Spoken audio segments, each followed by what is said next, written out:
Welcome to yet another macabre Monster Monday, an auspicious way to start this week in the month of Spooktober. Following on from a build for a K-Pop Demon Hunter, I've made a metal-munching monster of myth that took me some serious work to figure out, and originates from Korea. Behold the burly beast, the Bulgasari.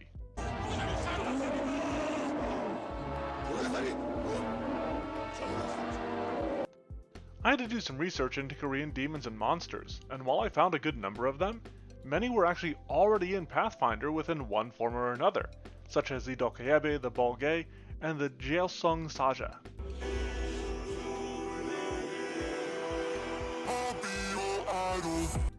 Which, hey, good on Pathfinder for drawing from a range of cultures for its creatures. It's cool, but it makes it a little harder for me to find a monster to make in this situation. But after some considerable consultations, I cooked up this chimeric critter, the Bulgasari. In myth, it is said to be a metal-eating creature with the body of a bear, the trunk of an elephant, the eyes of a rhinoceros, the claws of a tiger, and finally the tail of a bull. Many of which my good buddy Seth Monster translated over quite capably into his art piece. Apparently, its name means something impossible to kill, which I obviously couldn't design it as, but I did try to bring a bit of that idea into its overall kit.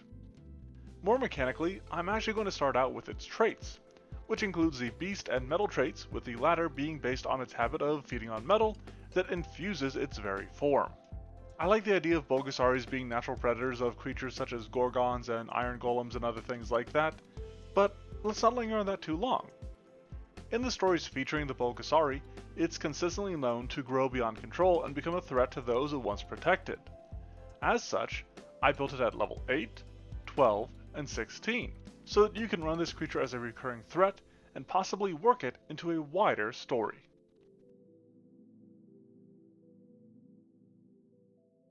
That being said, when it comes to the basic numbers of the Bulgasari, I use consistent values between its forms. So when I say I used an extreme strength for it, that value is extreme no matter which version of it you're looking at. For the sake of this particular video, we'll mainly be looking at the level 16 version as that is its most complete form. In addition to this incredible strength, it features a high constitution, as while I can't quite capture its myth as something impossible to kill, for obvious reasons, I did want to at least play into that whole concept. However, after that, we feature a pretty sharp drop. Its wisdom is moderate, and that's a notable step down from its con value.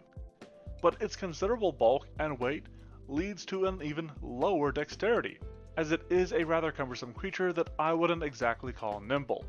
For its perception, I used a terrible value, which actually leans into one of its chimeric traits. You may not know this, but rhinos actually have terrible eyesight, and the Bulgasari is noted to have their eyes, so I decided to demonstrate that. Though its special nature does lend to dark vision, an imprecise scent ability, and then a precise metal scent ability, since that is what it eats.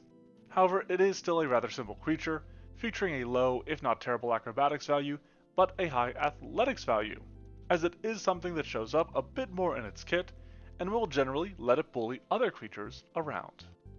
While I envisioned the metal that the Bulgasari eats becoming part of its pelt and hide, I went for a merely moderate armor class, with the idea that it isn't dodging or evading attacks of any sort. It also only uses a moderate pool of hit points, because I wanted to represent that metal in its hide through a low blanket physical resistance. It does also have considerable fire resistance, as stories of the Bulgasari feature it being lit ablaze only to carry on unbothered, wreaking havoc with the frenzied flames flickering over its form.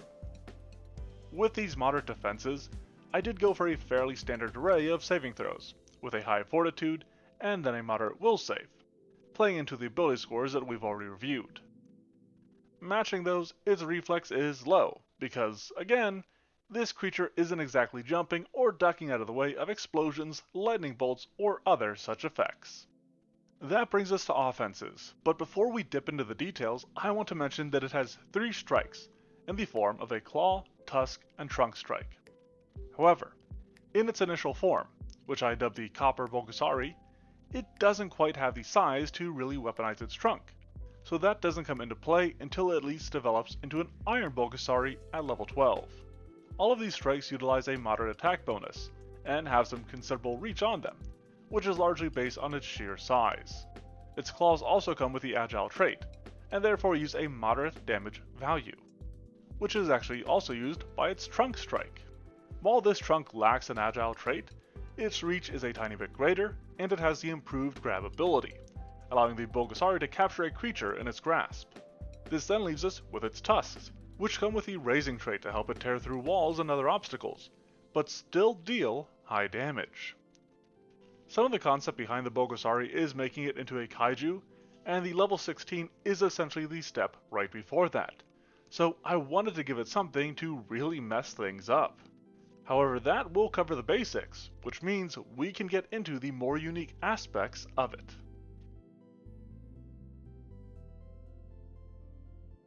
While we mainly end up looking at the numbers and the like for the full-fledged Steel Bulgasari, we're going to want a solid base when it comes to looking at its abilities, so we will be starting at the bottom with those initially demonstrated by the Copper Bulgasari. A core aspect of the Bulgasari, both thematically and mechanically, is its ability to devour metal, which I made into a single action with the Manipulate trait. I was a little cautious about this one, because giving a creature the ability to destroy player equipment in a game like Pathfinder is like playing land destruction in Magic the Gathering.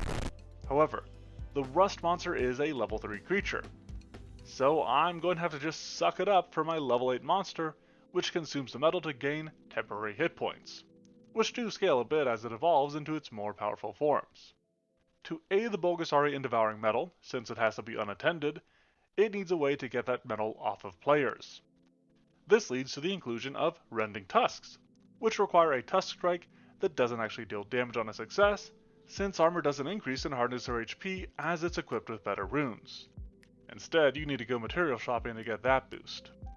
I didn't want to be destroying armors left and right here, so I decided to lean into the broken function rather than having it deal straight damage.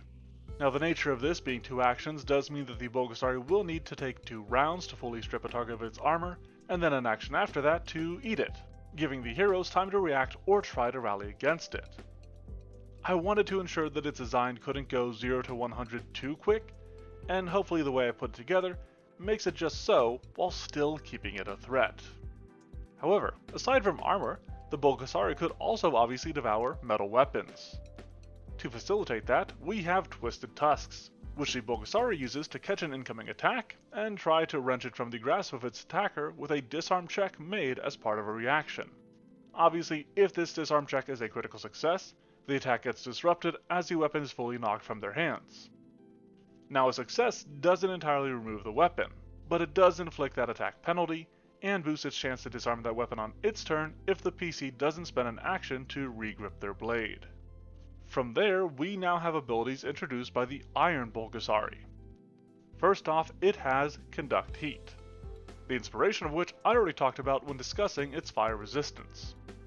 This really lets it carry that fire with it when it's hit by flames, causing it to inflict extra damage when it hits or gets hit.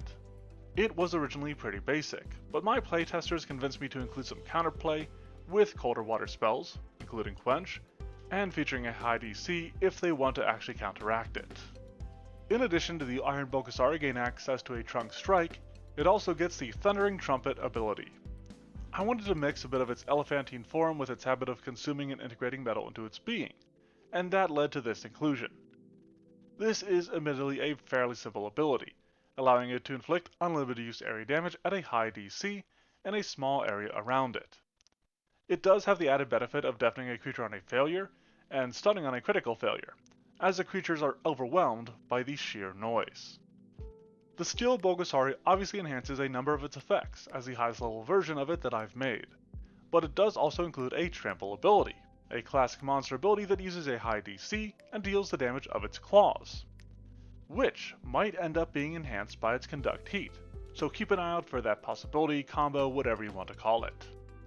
Rounding out the Steel Bulgasari's new options, it has grown large enough to make a use of Powerful Toss, which takes considerable inspiration from the Daprilu.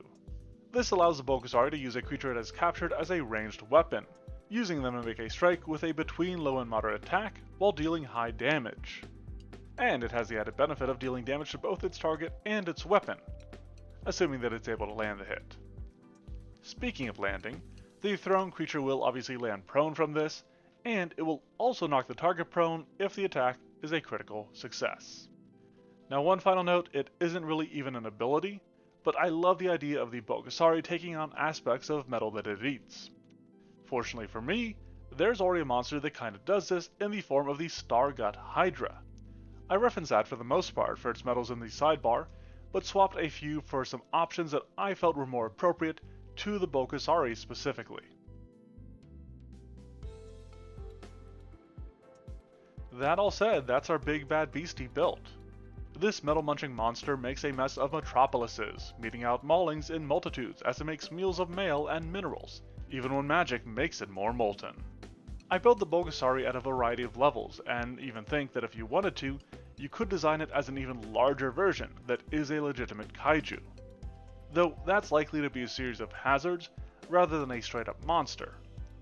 However, I do think the Bulgasari is fully designed, and even if I were to make a high-level version of it, I'd likely just increase its numbers, and am unsure of what other abilities I'd end up adding if that was the case. I've got a hell of a full build Friday coming up, but let me know what you think of this creature and what other sorts of monsters you'd like to see in a comment. If you like what you see here and want more, be sure to leave a like, and then subscribe to the channel. You can also check out the blog, which is linked below along with the Twitter and Discord. Thanks for watching, and have a monstrous Monday.